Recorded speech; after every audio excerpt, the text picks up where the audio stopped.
Blinkit is on fire.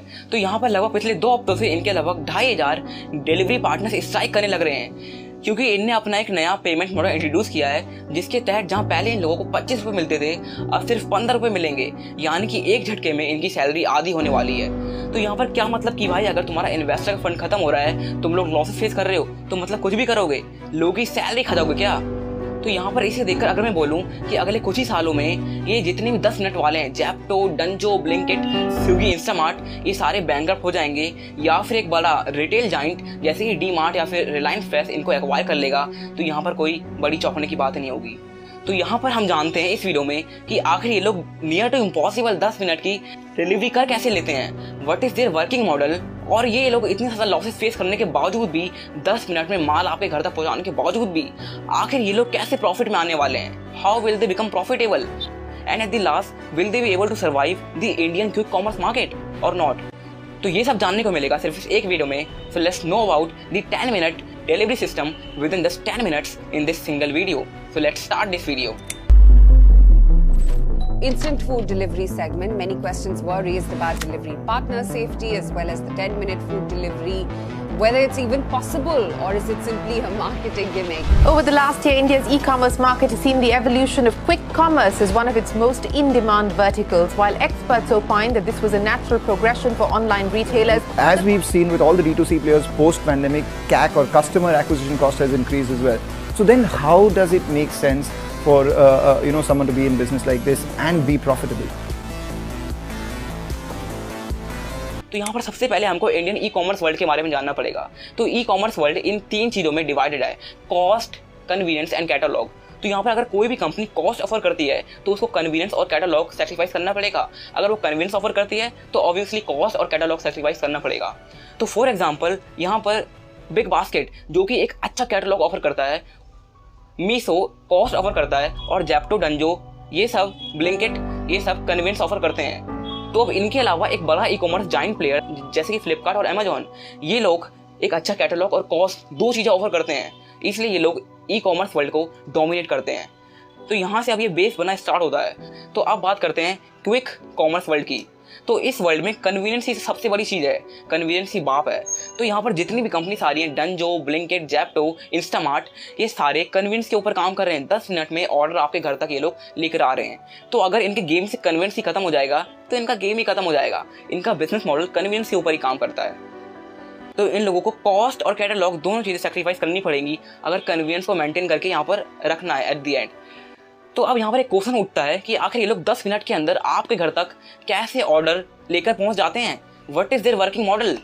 तो इसके लिए हमको डार्क स्टोर के बारे में जानना पड़ेगा। तो डार्क स्टोर और कुछ नहीं, माइक्रो वेयर हाउसेस होते हैं जिनके अंदर 2 से 3 हज़ार आइटम्स होते हैं। और ये डार्क स्टोर एक नॉर्मल किराना स्टोर के जैसे ही होते हैं, लेकिन वहाँ पर हम लोग खुद जाके कुछ माल नहीं खरीदते हैं, बल्कि ये लोग वो सामान हमारे घर तक लेके आते हैं और वहाँ पर अपने आइटम्स स्टोर करते हैं हम जब भी ऑर्डर करते हैं। और ये डार्क स्टोर इतने मस्ट जोग्राफिकली स्ट्रैटेजिकली लोकेटेड होते हैं कि जब भी हम कोई भी ऑर्डर करते हैं तो ये हमारी लोकेलिटी के 1.5 से 4 किलोमीटर्स के अंडर में ही लोकेटेड होते हैं। और अब इसके अलावा इन डार्क स्टोर के अंदर लगभग 14 से 15 एम्प्लॉयज़ होते हैं जो कि मोस्टली पैकर्स होते हैं, जो कि पैकेजिंग करते हैं। और ये इतना एफिशिएंट काम करते हैं, इतना इनका डेटा इतना ओरिएंटेड रहता है कि 2 से 3 मिनट के अंदर आपका ऑर्डर पैक कर देते हैं और फिर इनका डिलीवरी बॉय आपके ऑर्डर को 7 से 8 मिनट के अंदर आपके घर तक ले आता है।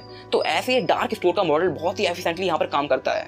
तो अब अगर इसी कॉस्ट की बात करें कि एक डार्क स्टोर को ओपन करने में क्या कॉस्ट लगती है, तो लगभग 2 से 2,500 स्क्वायर फीट के डार्क स्टोर को ओपन करने में 25 से 40 लाख रुपए लग जाते हैं कंपनी के।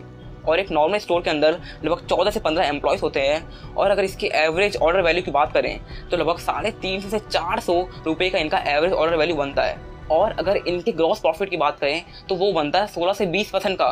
तो यहाँ पर अगर आपको नहीं पता कि ये जीपी क्या है, तो यहाँ पर ये ग्रॉस प्रॉफिट होता है कि जैसे 400 रुपये का सामान आपने ऑर्डर किया तो उस 400 रुपये में से इनकी कॉस्ट ऑफ आइटम माइनस करो और उसको 400 से डिवाइड करो। तो यहाँ पर अगर इनका 20% का मार्जिन है, यानी कि 80 रुपये का इनका ग्रोस मार्जिन है और 320 रुपये की इनकी कॉस्ट पड़ती है आइटम्स की, तो यानी कि 20% का मार्जिन 80 रुपये पड़ता है। और डेली लगभग हजारों ऑर्डर्स इनके एक डार्क स्टोर में आते हैं।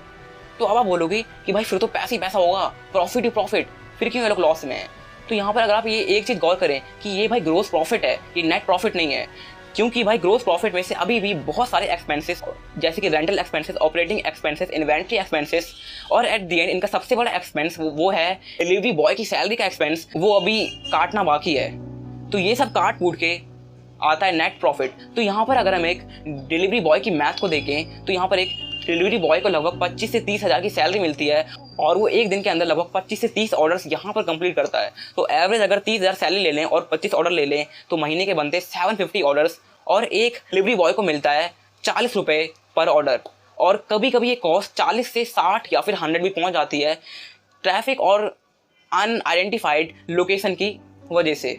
तो यहाँ पर इन कंपनीज के पास बचता है सिर्फ 40 रुपये एज अ ग्रोस मार्जिन।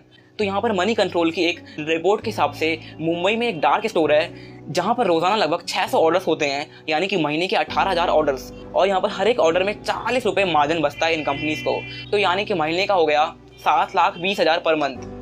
और इस 7,20,000 में से अगर हम इन एम्प्लॉयज़ की सैलरी काट दें तो इस डार्क स्टोर में लगभग 34 एम्प्लॉयज़ काम करते हैं और इनको लगभग एवरेज 18 से 20 हज़ार की सैलरी मिलती है। तो लगभग इनकी 6 लाख की सैलरी काट दें तो एट द एंड बचता है 1,20,000। और इस 1,20,000 में से भी अभी बहुत सारे कॉस्ट काटने बाकी हैं, जैसे कि inventory cost, servicing cost, marketing cost और भी बहुत सारे कॉस्ट काट कूट के एट द एंड कुछ भी नहीं बच पाता है। तो यहाँ पर आप बोलोगे कि भाई तो फिर तो ये कंपनी को बहुत ज़्यादा लॉस हो रहा होगा। ऑब्वियसली लॉस तो हो ही रहा है, तो ये लोग प्रॉफिट में कैसे आएंगे? तो यहाँ पर ये लोग सिर्फ एक स्टेप से प्रॉफिट में आ सकते हैं और वो है average order value, minimum bucket list. एक बंदा कितने का ऑर्डर करता है, अगर यहाँ पर ये 400 रुपये से 550 रुपये का एवरेज ऑर्डर वैल्यू इनकी बन जाए तो ये लोग एक झटके में प्रॉफिट में आ जाएंगे। कैसे आई देखते हैं। हाँ, तो यहाँ पर अगेन हम उसी डार्क स्टोर की बात करेंगे, लेकिन एवरेज ऑर्डर वैल्यू इस बार हम लेंगे 550 रुपये। तो यहाँ पर अगेन 600 ऑर्डर पर डे के हो रहे हैं, 18,000 ऑर्डर एक महीने के हो रहे हैं। तो इसमें 20% का इनका ग्रोस मार्जिन निकालें तो 550 के एवरेज ऑर्डर वैल्यू में 110 रुपये का इनका ग्रोस मार्जिन बनता है। और उसमें से अगर 40 रुपये की डिलीवरी कॉस्ट माइनस कर दें तो इनके पास बचता है 70 रुपये पर ऑर्डर। और इस 70 रुपये को अगर हम 18,000 ऑर्डर से मल्टीप्लाई करें तो एज 12 लाख इनके पास ग्रोस मार्जिन यहाँ पर बच जाता है। तो अगेन अगर हम इस 12 लाख में से इनकी एम्प्लॉयज़ की सैलरी माइनस करें तो एट द एंड 6.5 लाख रुपए यहाँ पर लगभग बचता है। और इसमें से भी marketing cost, servicing cost, inventory cost अगर हम माइनस कर दें तो एट द एंड अच्छा खासा अमाउंट इनके पास बच जाता है।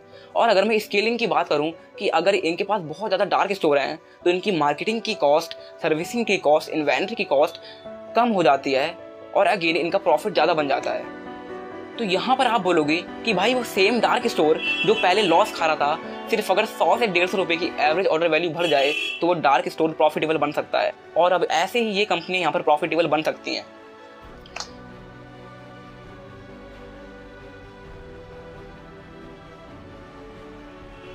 लेकिन यहाँ पर एक डिसएडवांटेज ये है कि आपके ऑर्डर को आपके घर तक 10 मिनट में आपके हाथों में रखने के लिए इन लोगों को लगभग आपकी लोकेलिटी के अराउंड 100 से 150 डार्क स्टोर्स ओपन करने पड़ते हैं। हर एक डार्क स्टोर की कॉस्ट 25 से 40 लाख रुपए लगभग लगती है और इनको सस्टेनेबल करने के लिए हर एक डार्क स्टोर को रोजाना लगभग 500 से 600 ऑर्डर्स आने ही पड़ेंगे उस डार्क स्टोर के अंदर। अगर नहीं आए तो डार्क स्टोर फिर से लॉस में पहुंच जाएगा। लेकिन अगर यहाँ पर मार्केट में एक ही प्लेयर है, इंस्टामार्ट, तो वो तो मस्त से कमा लेगा 500 ऑर्डर्स कोई बड़ी बात नहीं है, बहुत छोटी बात है। लेकिन आज लगभग 20 कंपटीटर्स इनके सामने हैं। डंजो, ब्लिंकिट, जेप्टो, ऐसे बहुत सारे कंपटीटर्स मार्केट में आ गए हैं। तो 500 ऑर्डर्स भी बहुत बड़ी बात यहाँ पर है। तो अब यहाँ पर एक क्वेश्चन उठता है कि लेकिन फिर भी ये कंपनीज इस रेस में क्यों भाग रही हैं? Why this companies want to do this business? तो इसके लिए आपको ये जानना पड़ेगा कि आप मुझे ये बताओ कि आप एक साल में लगभग कितनी बार इलेक्ट्रॉनिक आइटम बाय करते हो? 4 बार, 5 बार? मैं तो करता ही नहीं हूँ।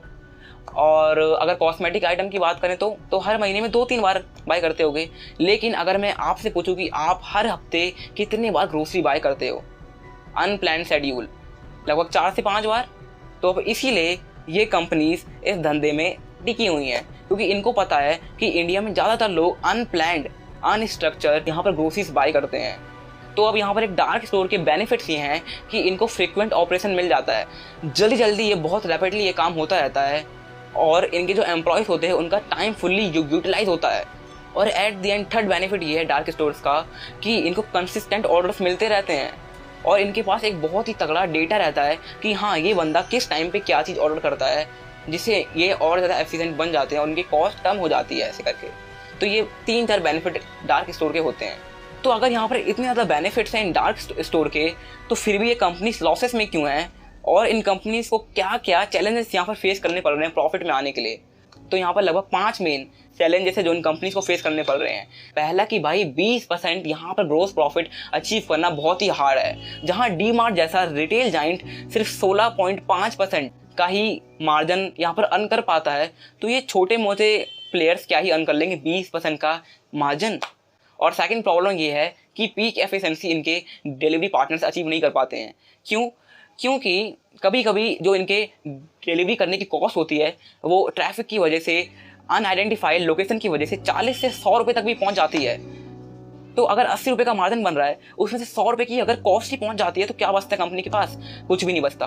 और थर्ड प्रॉब्लम ये है, मार्केट में इतना ज़्यादा कॉम्पिटिशन हो गया है कि 500 से 600 ऑर्डर एक डार्क स्टोर कंप्लीट कर ही नहीं सकता। तो ये लोग इतना एक्स्ट्रा ऑर्डिनरी ऑर्डर्स कंप्लीट नहीं कर सकते पर डे, और अब इसलिए ये लोग अगेन लॉसेस में हैं। तो यहाँ पर अगर मैं आपको क्यूब कॉमर्स के ओरिजिन की बात करूँ तो ये अमेरिका में ओरिजिन इसका हुआ था, क्योंकि अमेरिका में हर एक नॉर्मल घर से कोई भी, जैसे वॉलमार्ट ले लो, टारगेट ले लो, कोई भी ग्रोसरी स्टोर ले लो, वो कम से कम 4 से 5 माइल की दूरी में होता है। तो उनके लिए एक कन्वीनियंट बहुत बड़ा गेम बन जाता है। तो वो लोग फ़ोन से ऑर्डर कर सकते हैं और वहाँ पर ये काम करेगा ये सिस्टम। लेकिन ये सिस्टम, वेस्ट का सिस्टम इंडिया में आ गया है, जहाँ पर मैं आपसे पूछता हूँ कि आपके घर से कितनी दूरी पर एक किराना की दुकान आपको मिल जाएगी? आप बोलोगे मेरे घर के सामने ही मिल जाएगी, विद इन डोर स्टेप, या फिर 500 मीटर के अंदर मिल जाएगी। तो आप क्यों चाहोगे कि आप फ़ोन से ऑर्डर करो? नहीं चाहोगे ना। तो इसलिए यहाँ पर ये फेल हो सकता है और फेल हो ही रहा है। और अब इसके अलावा भी यहाँ पर इसका मतलब ये बनता है कि यहाँ पर डंजो, जेप्टो, ब्लिंकिट, इनका कंपटीशन सिर्फ आपस में नहीं है, हर एक सिंगल ग्रोसरी स्टोर से हमारी लोकेलिटी में। और अब इसके अलावा इनको 400 से 500, 600 रुपये की एवरेज ऑर्डर वैल्यू कैसे मिल पाएगी? क्योंकि इंडिया में हम लोग अनप्लैंड मोस्टली ऑर्डर्स करते हैं। ठीक है, कैसे? ये लोग अपनी ऐड में दिखाते हैं कि अगर आपको दूध चाहिए तो इंस्टेंटली ऑर्डर कर लो। तो अगर आप एक दूध ऑर्डर करोगे तो मैक्सिमम 60 से 70 रुपये की ही तो एवरेज ऑर्डर वैल्यू बनेगी। तो ऐसे ही अगर आप कुछ भी सब्जी बना रहे हो, ऑमलेट बना रहे हो, अंडा कम पड़ गया तो आप अंडा ऑर्डर करोगे, उसकी एवरेज ऑर्डर वैल्यू क्या ही बनती है? कुछ नहीं बनती है। तो यहाँ पर 400 से 500 रुपये की एवरेज ऑर्डर वैल्यू पहुँचना नियर टू इम्पॉसिबल है। और अब इसके अलावा अगर हम एक डिफ्रेंशिएशन की बात करें कि चलो भाई, एक नॉर्मल ग्रोसरी स्टोर और एक Zepto, Dunzo, Swiggy, Instamart, Blinkit के अंदर बहुत ही अंतर है। एक तो हमको कन्वीनियंट मिल जाता है, हमको घर बैठे बैठे हम ऑर्डर यहाँ पर कर सकते हैं।